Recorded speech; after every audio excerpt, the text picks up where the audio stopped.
Hi, I'm Faith Pinot from LA Times Studios in Washington, D.C. Here are some of today's top stories from the Los Angeles Times. President Trump signed a bill Wednesday ordering the Justice Department to release all documents related to the investigation into sex offender Jeffrey Epstein.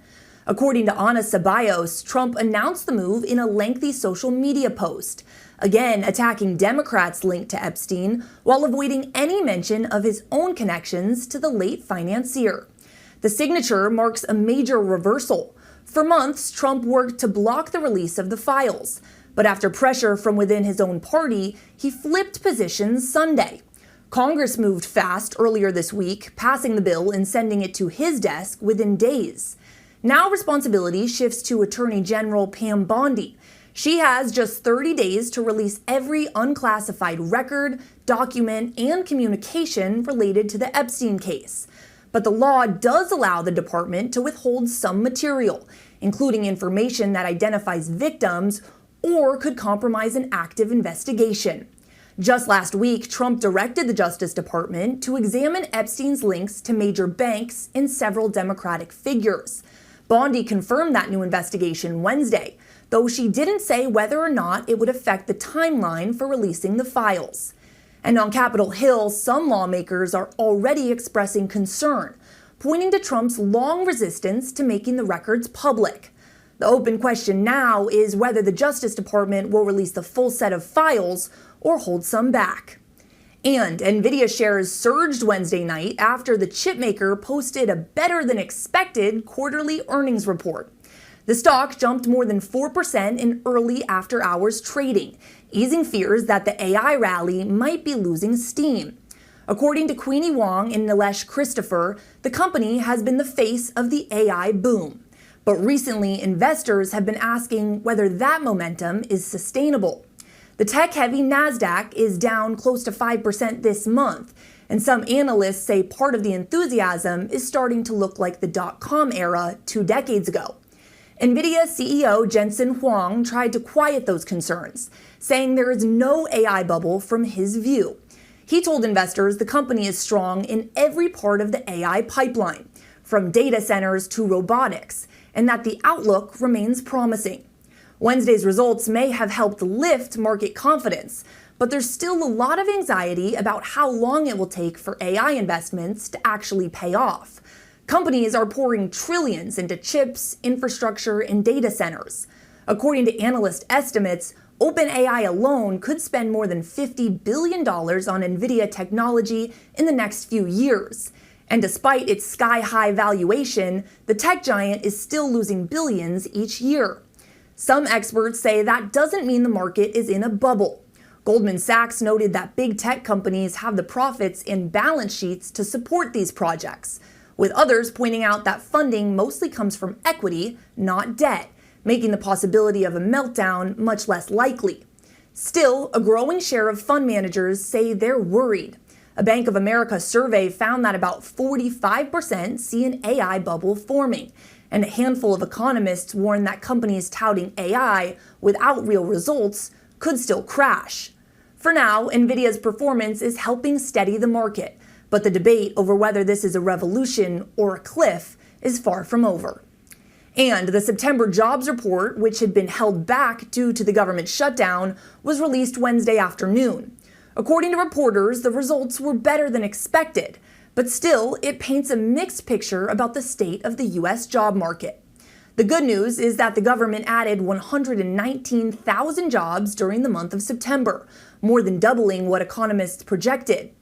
Unemployment, however, went up from 4.3% to 4.4%, a 4-year high.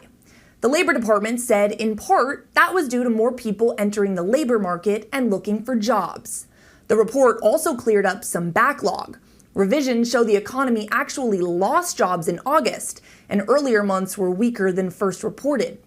Even so, companies were still hiring in key areas. Healthcare, food service, construction, and retail saw gains, all very important ahead of the holiday hiring season. But other industries saw dips across the board. Notably, factories cut jobs again, and federal agencies cut thousands of workers. Meanwhile, wages rose just 0.2% in September and 3.8% over the year. Those numbers are close to what the Fed wants to see to keep inflation under control. All of this makes a rate cut in December less likely. Fed officials were already signaling that they didn't see a strong case for lower borrowing costs, and steady hiring boosts that argument. As for the October jobs report, we won't see that at all. The government shutdown made it impossible to calculate the unemployment rate, meaning this report is the last one the Fed will get before its next meeting in early December. And world leaders at the G20 summit in Johannesburg are set to issue a joint declaration this weekend, even without the United States at the table. According to reporters, South African President Cyril Ramaphosa said Thursday his country will not be bullied by the Trump administration, which has made efforts to block the Group of 20 from making any final statements. Without the U.S. at the table, Trump officials say a consensus is impossible, but skipping the two-day summit was their choice, a decision that Ramaphosa said is their loss. Listen to what he told reporters just last week. All I can say in my experience in politics is that boycotts never really work. They have a very contradictory effect. The United States, by not being at the G20, one must never think that we are not going to go on with the G20. The G20 will go on. All other heads of state will be there. In the end, we will take fundamental decisions, and their absence is their loss.